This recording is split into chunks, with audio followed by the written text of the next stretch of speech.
Assalamualaikum warahmatullahi wabarakatuh. Perkenalkan, kami dari tim F dari Tata Kelola Manajemen dan Resiko kelas A. Pada video ini, kami akan membahas bab 3, yaitu mengenai transparansi dan pengendalian internal dalam kerangka Good Corporate Governance. Materi yang akan dibahas meliputi konsep pengungkapan dan fair disclosure, regulasi dan pelaksanaan transparansi, komponen pengendalian internal berdasarkan COSO, serta hubungan antara GCG, transparansi, dan pengendalian internal sebagai satu sistem tata kelola perusahaan. Sebelum sampai pada video materi, izinkan saya mewakili rekan-rekan saya untuk memperkenalkan diri. Yang pertama, saya Aisyah Linursya Putri dengan NPM 3 digit terakhir 229. Lalu ada rekan saya Isabel Marsyakira Agnekta dengan NPM 3 digit terakhir 042. Lalu ada Yunik Naima Simbolon dengan NPM 3 digit terakhir 097. Kartika Dwi Astuti dengan NPM 3 digit terakhir 222. Naila Oktavira dengan NPM 3 digit terakhir 256, Aulia Septi Indira dengan NPM 3 digit terakhir 302, serta Eka Fatimatul Zahro dengan NPM 3 digit terakhir 396.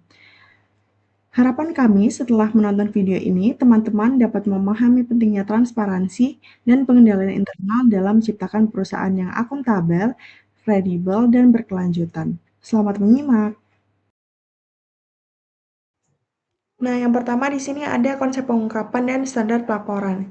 Jadi, apa sih pengungkapan itu? Pengungkapan merupakan penyampaian informasi perusahaan kepada pihak eksternal dengan tujuan untuk mengurangi asimetri informasi dan meningkatkan transparansi. Nah, agar informasi yang diterima itu dapat dipahami dan dibandingkan antar perusahaan, maka harus adanya standar pelaporan. Nah, di Indonesia sendiri, standar pelaporannya yaitu SAK yang disusun oleh Ikatan Akuntan Indonesia. Sedangkan di global itu mengacu pada IFRS. Nah, standar ini itu memastikan laporan keuangan memiliki format dan prinsip yang seragam. Kemudian untuk pengungkapannya sendiri itu ada dua jenis, yaitu mandatory disclosure yang memuat informasi wajib sesuai regulasi seperti laporan tahunan, triwulan, maupun peristiwa material. Kemudian ada voluntary disclosure, ini tuh mengenai informasi tambahan, jadi seperti laporan keberlanjutan ataupun proyeksi bisnis. Lalu untuk prinsip utamanya, yang pertama ada di materialitas, kemudian relevansi, keandalan, dan keterbandingan. Jadi eee, jadi pengungkapan dan standar laporan ini tuh bukan hanya sekedar lengkap saja, namun juga harus benar-benar berguna bagi pengambilan keputusan.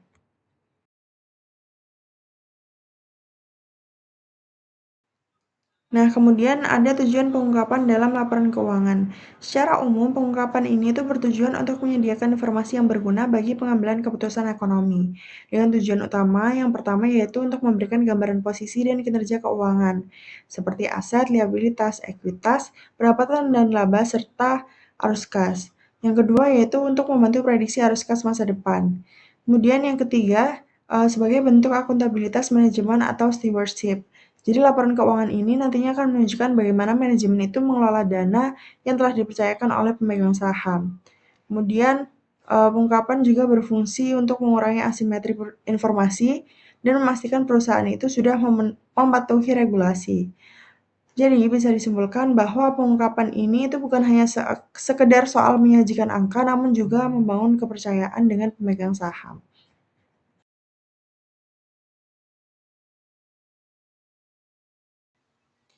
Lalu di sini ada prinsip fair disclosure atau pengungkapan yang adil. Prinsip fair disclosure ini merupakan keterbukaan informasi yang setara di mana informasi material perusahaan itu harus diumumkan kepada publik secara luas, bukan hanya kepada pihak tertentu saja. Nah, latar belakang dan masalah yang bisa dicegah dengan melakukan pengungkapan yang adil ini yaitu pada praktiknya informasi penting perusahaan itu pernah disampaikan terlebih dahulu kepada analis atau investor besar sebelum diumumkan ke publik. Nah, kondisi ini itu menciptakan ketimpangan informasi di pasar, kemudian juga membuka peluang keuntungan yang tidak adil serta meningkatkan resiko insider trading. Oleh karena itu, untuk penerapannya sekarang, informasi material itu harus diumumkan melalui saluran publik yang dapat diakses semua investor. Kemudian, perusahaan juga tidak diperbolehkan untuk melakukan pengungkapan selektif dan komunikasi dengan analis dan investor itu harus dilakukan secara hati-hati dan transparan. Kemudian untuk dasar penerapannya sendiri, di Amerika itu ada aturan yang dikenal sebagai Regulation Fair Disclosure itu oleh SEC, kemudian di Indonesia sendiri itu diatur melalui Peraturan Keterbukaan Informasi oleh OJK. Selanjutnya, regulasi pengungkapan tambahan atau MDNK. Manajemen Diskusi and Analysis. Bagian ini dari laporan tahunan atau triwulan di mana manajemen memberikan pandangan melalui mata manajemen mengenai kinerja keuangan perusahaan, kondisi keuangannya, dan prospek masa depannya. Tujuannya adalah untuk memberikan analis yang berwawasan ke depan dan membantu investor memahami fakta-fakta pendorong utama di balik angka yang disajikan dalam laporan keuangan.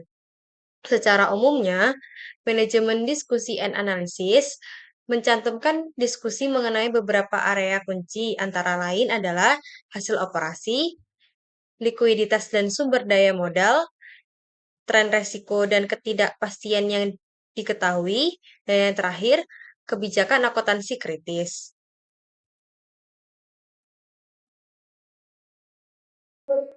Selanjutnya, pelaksanaan transparansi dan saluran komunikasi.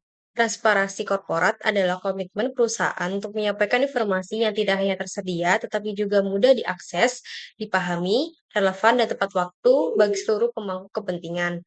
Pada transparansi ini menuntut komunikasi yang jujur dan seimbang, termasuk mengakui resiko dan tantangan guna membangun kepercayaan jangka panjang. Untuk pelaksanaannya dilakukan melalui berbagai saluran seperti laporan keuangan, situs hubungan investor, RUPS, hingga laporan berkelanjutan dan media digital. Pada akhirnya, transparansi ini merupakan pola pikir strategis yang harus dimulai dari pimpin tertinggi dan dijalankan sebagai upaya membangun reputasi, bukan sekedar memenuhi kewajiban saja. Selanjutnya, transparansi dalam pengambilan keputusan strategis. Transparansi dalam pengambilan keputusan strategis ini berarti perusahaan menjelaskan visi, strategi, serta proses dan kerangka kerja di balik keputusan pentingnya, tanpa membocorkan informasi rahasia.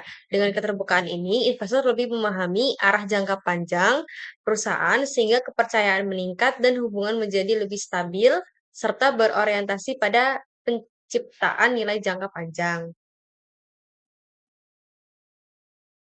Baiklah, saya akan melanjutkan materinya mengenai saluran komunikasi dengan stakeholders, yaitu rapat umum pemegang saham atau bisa disingkat dengan RUPS. Nah, RUPS itu merupakan forum formal tertinggi bagi pemegang saham untuk menjalankan hak, berinteraksi langsung dengan manajemen, serta menuntut pertanggungjawaban sehingga menjadi pilar penting transparansi dan akuntabilitas perusahaan. RUPS itu berfungsi sebagai sarana pengambilan keputusan strategis seperti persetujuan laporan tahunan, pembagian dividen, penunjukan atau pemberhentian direksi dan komisaris, serta auditor eksternal sekaligus menjadi wadah tanya jawab langsung yang mencerminkan budaya keterbukaan perusahaan. Agar efektif, pelaksanaan RUPS itu perlu didukung pemberitahuan dan materi agenda yang disampaikan jauh hari, informasi yang jelas dan mudah dipahami, serta kehadiran anggota dewan dan komite penting untuk menjawab pertanyaan pemegang saham. Terdapat juga beberapa saluran komunikasi lain. Yang pertama yaitu laporan terintegrasi dan keberlanjutan, yaitu menggabungkan informasi keuangan dan ESG. Yang kedua, conference call and webcast, yaitu diskusi kinerja dengan analis dan investor. Yang ketiga, website perusahaan, yaitu pusat informasi publik. Yang terakhir yaitu direct engagement, yaitu dialog private investor besar dengan manajemen. Nah, perusahaan yang transparan perlu menerapkan strategi komunikasi multi saluran terintegrasi dengan RUPS sebagai momen puncak tahunan untuk menguji transparansi dan akuntabilitas kepemimpinan. Selanjutnya yaitu peran teknologi dalam peningkatan transparansi. Kemajuan teknologi telah merevolusi komunikasi perusahaan dan menjadi pendorong utama peningkatan transparansi korporat. Internet dan platform digital mendemokratisasi akses informasi sehingga investor dapat memperoleh laporan dan pengumuman perusahaan secara instan dan real time. Nah, teknologi seperti blockchain dan AI itu berpotensi meningkatkan transparansi melalui jejak audit, deteksi risiko, dan pemantauan transaksi otomatis. Namun, teknologi itu juga membawa risiko seperti misinformasi, ancaman keamanan cyber, dan kelebihan informasi. Nah, secara keseluruhan, teknologi itu memperkuat keterbukaan, kepercayaan pemangku kepentingan, dan daya saing perusahaan. Setelah itu kita masuk ke materi berikutnya, yaitu peran dan komponen pengendalian internal atau COSO. Jadi pengendalian internal itu merupakan sistem kebijakan, proses, dan prosedur yang menjadi fondasi keandalan pelaporan, efisiensi operasional, perlindungan aset, serta kepatuhan terhadap hukum di mata kerangka COSO sebagai standar internasional menyediakan model komprehensif untuk merancang, menerapkan, dan mengevaluasi sistem tersebut guna memberikan keyakinan memadai atas efektivitas operasi. Keandalan laporan dan kepatuhan regulasi melalui 5 komponen terintegrasi, yaitu lingkungan pengendalian, penilaian risiko, aktivitas pengendalian, informasi dan komunikasi, serta pemantauan, sehingga membantu manajemen, dewan, dan auditor berfokus pada risiko utama, merancang pengendalian yang tepat, serta memastikan organisasi mampu mencapai tujuan, meningkatkan transparansi, dan menjaga tata kelola yang berkelanjutan. Jadi, saya akan menjelaskan tentang lingkungan pengendalian sebagai fondasi utama sistem pengendalian internal. Nah, lingkungan pengendalian itu kan mencerminkan tone of the top, yaitu sikap dan komitmen manajemen puncak serta dewan direksi terhadap integritas dan etika. Nah, jika pemimpinan itu menunjukkan komitmen yang kuat terhadap nilai etika dan pengendalian, maka budaya organisasi itu juga akan terbentuk dengan baik. Namun, jika misalnya lingkungan itu pengendaliannya lemah, maka pengendalian lain itu berisiko tidak efektif. Nah, menurut COSO 2013 dapat 5 prinsip dalam lingkungan pengendalian, yaitu komitmen terhadap integritas dan etika, independensi dan pengawasan dewan, kejelasan struktur dan tanggung jawab, komitmen terhadap kompetensi, serta penegakan akuntabilitas. Nah, karena sifatnya itu mendasar, komponen ini itu menjadi titik awal dalam evaluasi sistem dalam pengendalian internal. Nah, selanjutnya itu ada aktivitas pengendalian. Aktivitas ini tuh merupakan kebijakan dan prosedur yang dirancang untuk memitigasi risiko dan memastikan arah manajemen yang dijalankan. Nah, pengendalian itu dapat bersifat preventif dan maupun detektif. Nah, prinsipnya itu meliputi pemilihan pengendalian berbasis risiko, pengendalian umum atas teknologi, serta penerapan melalui kebijakan dan prosedur yang konsisten. Nah, contohnya itu seperti otorisasi, rekonsiliasi, pemisahan tugas, verifikasi. Nah, untuk selanjutnya itu pemantauan serta informasi dan komunikasi. Nah, pemantauan itu kan tujuannya untuk memastikan seluruh komponen pengendalian internal tetap berjalan efektif seiring perubahan risiko dan lingkungan bisnis. Nah, pemantauan itu dilakukan melalui 2 cara, yaitu pemantauan berkelanjutan dan aktivitas rutin manajemen dan evaluasi terpisah seperti audit internal. Nah, jika ditemukan kelemahan, maka harus segera dikomunikasikan dan ditindaklanjuti. Nah, komponen terakhir ada informasi dan komunikasi. Nah, sistem pengendalian internet itu hanya akan efektif jika didukung informasi yang relevan, akurat, dan tepat waktu. Informasi juga harus mengalir dari seluruh tingkat organisasi, dan komunikasi internal harus memastikan juga setiap karyawan itu memahami peran dan tanggung jawabnya dalam sistem pengendalian. Nah, secara keseluruhannya, keempat komponen ini tuh saling mendukung agar sistem pengendalian internal tetap efektif, adaptif, dan mampu mencapai tujuan organisasi. Baik, untuk yang selanjutnya terdapat implementasi pengendalian internal dan pengukurannya, yang dimana pengendalian internal yang efektif tidak hanya bergantung pada kerangka COSO saja, tetapi terdapat beberapa hal yang perlu diperhatikan, yang dimana dari implementasi tersebut bukan hanya sekedar menyusun dokumen kebijakan berdasarkan kerangka COSO saja, tetapi dari implementasi tersebut memiliki tantangan yang dimana terletak pada bagaimana sistem tersebut dijalankan secara nyata dan konsisten dalam aktivitas sehari-hari organisasi, sehingga sistem yang baik di atas kertas tidak akan berarti apa-apa tanpa komitmen nyata dari pimpinan, struktur organisasi yang jelas, serta sumber daya manusia yang kompeten dan berintegrasi, yang dimana dalam proses implementasi kerangka ini dimulai dari puncak organisasi, yaitu dewan direksi dan manajemen senior, yang mana harus menunjuk komitmen yang tegas terhadap pentingnya pengendalian internal, sehingga dari komitmen tersebut membentuk struktur yang jelas, pembagian wewenang yang terdefinisi, serta akuntabilitas yang seimbang.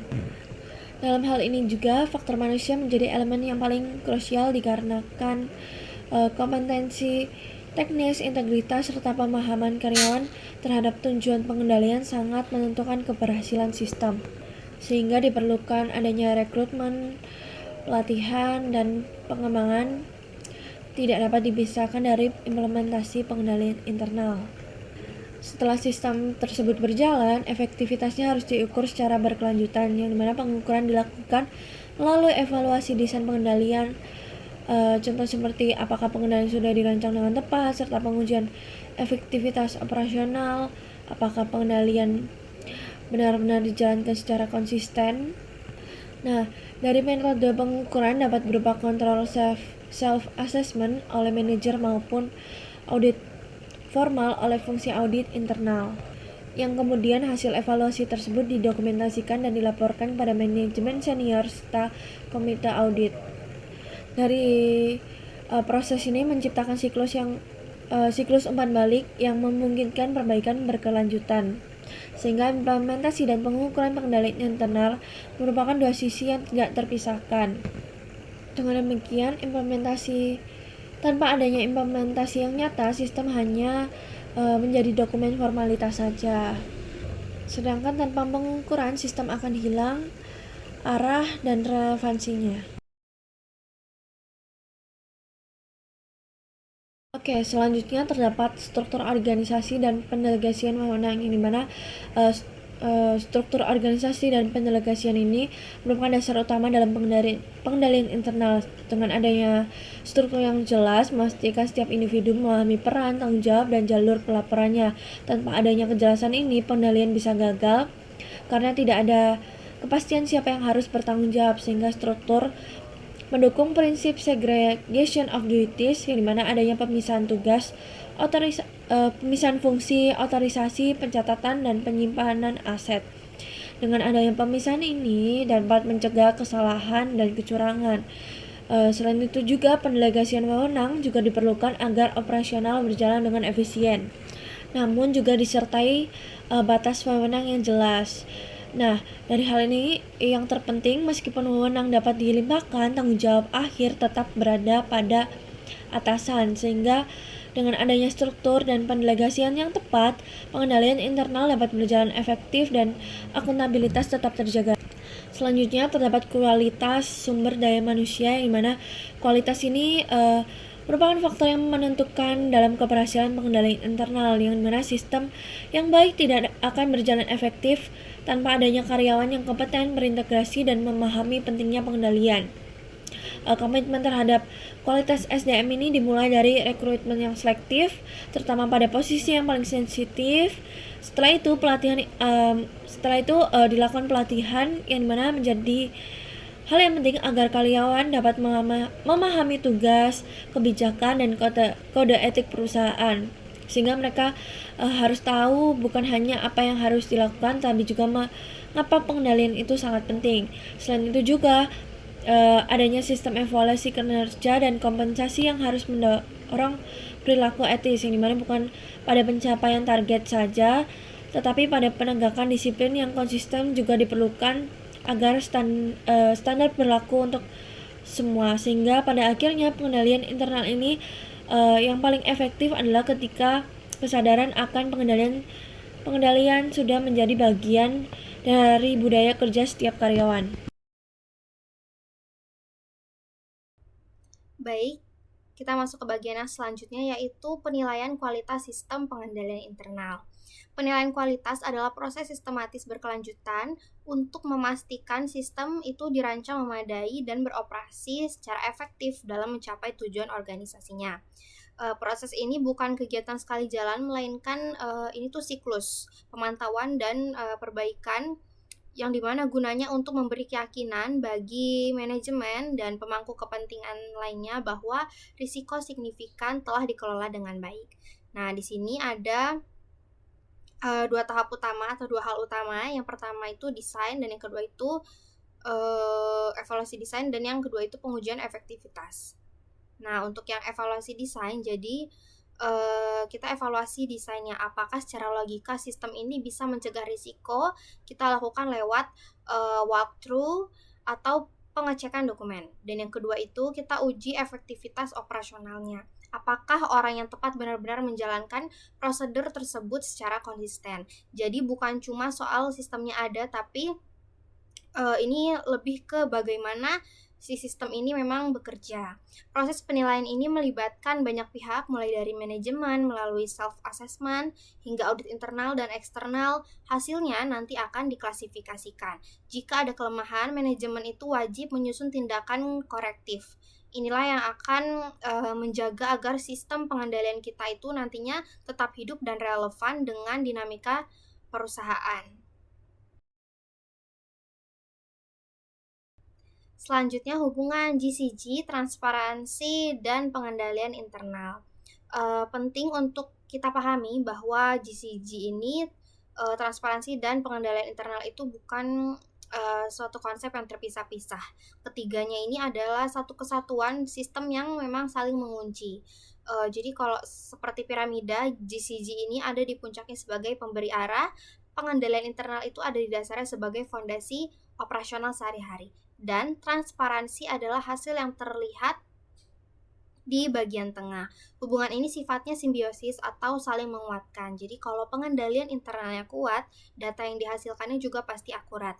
Data yang akurat inilah yang akan membuat laporan perusahaan itu jadi transparan dan juga kredibel.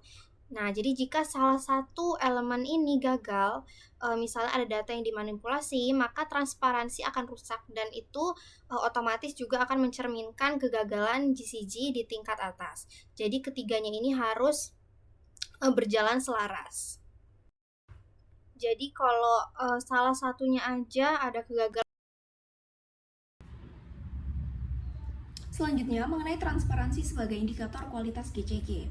Transparansi sendiri merupakan suatu indikator eksternal utama yang digunakan untuk menilai kualitas tata kelola perusahaan.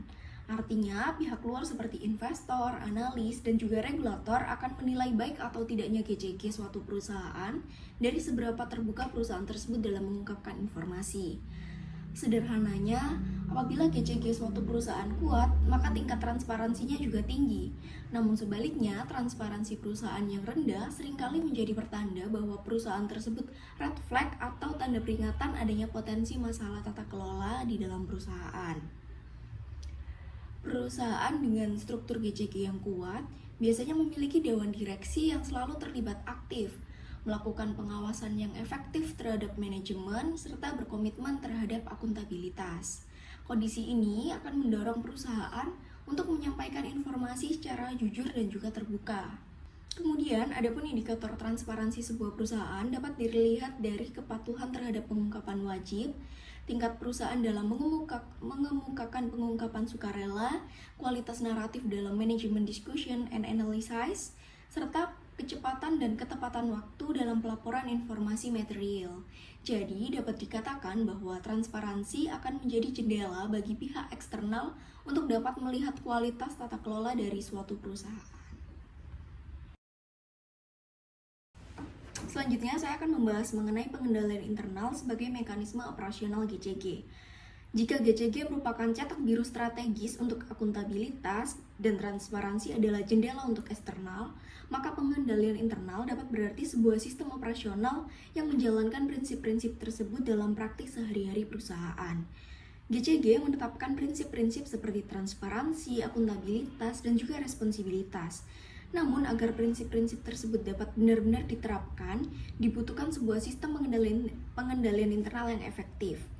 Adapun fungsi utama dari pengendalian internal adalah menjamin keandalan laporan keuangan, melindungi aset perusahaan, menjaga terjadinya risiko fraud, serta memastikan kepatuhan terhadap regulasi. Setelah itu, adapun beberapa mekanisme yang digunakan antara lain adalah rekonsiliasi transaksi, otorisasi berjenjang, segregation of duty atau pemisahan tugas, dan juga audit internal. Selain itu, pengendalian internal juga akan mendukung peran dari Dewan Direksi dengan memberikan keyakinan atas keakuratan data dan juga integritas laporan keuangan. Dengan demikian, Dewan dapat menjalankan tanggung jawab fidusianya secara optimal. Maka dapat dibayangkan apabila tanpa adanya pengendalian internal yang efektif, prinsip-prinsip GCG akan menjadi konsep formal saja dan tidak berjalan secara nyata dalam operasional perusahaan.